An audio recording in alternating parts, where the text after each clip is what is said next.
নতুন বাংলাদেশ গড়ার প্রত্যয় নিয়েছিলাম সেটি আসলে বাস্তবায়িত হয়নি, যার ফলে আজকে আমাদেরকে এখানে দাঁড়িয়ে সেই গণভোট এবং অধ্যাদেশের ব্যাপারে কথা বলতে হচ্ছে। এটি অত্যন্ত দুঃখজনক। জুলাই আমরা যারা আসলে বুক চিতিয়ে লড়াই করেছিলাম, আমরা যারা সম্মুখ সারির যোদ্ধা ছিলাম, আজকের এই গণভোট এবং অধ্যাদেশ এটি আমাদের জন্য অত্যন্ত গুরুত্বপূর্ণ এবং আমি মনে করি এটি শুধুমাত্র আমাদের জন্য নয়, এটি বাংলাদেশের জন্য, বাংলাদেশের ভবিষ্যতের জন্য অত্যন্ত গুরুত্বপূর্ণ।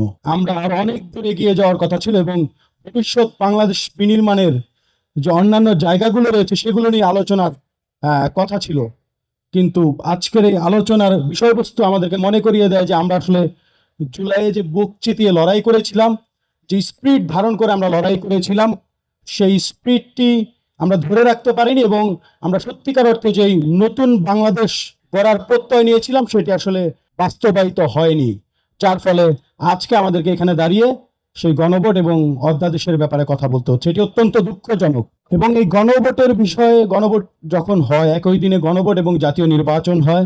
জাতীয় নির্বাচনে যে সংখ্যাগরিষ্ঠ দল তারা যে পরিমাণ ভোট পেয়েছেন, গণভোটে কিন্তু তার চেয়ে প্রায় আমরা দেখেছি যে 51 এবং প্রায় 70-71% ভোট গণভোটে পড়েছে। তো তার মানে বোঝাই যাচ্ছে মানুষ যে নির্বাচন হয়েছে কিংবা যারা সরকারে ক্ষমতায় এসেছেন তাদের চেয়ে গণভোটকে অনেক বেশি গুরুত্ব দিয়েছেন এবং গণভোটটি আসলে যে তাৎপর্যপূর্ণ সেটি কিন্তু আর বলার অপেক্ষা রাখে না। তো এই গণভোটের যে আকাঙ্ক্ষা সেটি অবিলম্বে বাস্তবায়ন করতে হবে। এটি নিয়ে কোনো তালবাহানা নয় ছয় চলবে না এবং সেটি আমরা কোনোভাবেই সহ্য করব না। আমার পূর্ববর্তী বক্তা বলে গেলেন যে বিএনপিকে এক প্রকার দায় দিলেন, বিএনপি গণভোট চায় না, তারা কিংবা গণভোটের আকাঙ্ক্ষা বাস্তবায়ন করতে চায় না, কিংবা তারা আসলে জুলাইকে তারা সেভাবে ধারণ করে না, কিংবা তারা সেটির বিপক্ষে অবস্থান নিয়েছেন।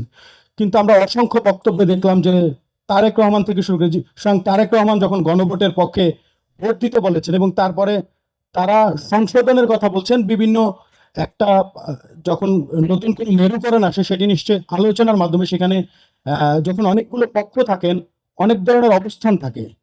তো সার্বিকভাবে আমার মনে হয় না যে এখনো পর্যন্ত কেউ গণভোট কিংবা অধ্যাদেশ এবং জুলাইয়ের বিপক্ষে অবস্থান নিয়েছেন। যদি কেউ জুলাইয়ের বিপক্ষে অবস্থান নেন তাদেরকে আমরা আসলে স্বৈরাচারের পৃষ্ঠপোষক কিংবা স্বৈরাচারের আসলে দোসর হিসেবে আমরা জানবো।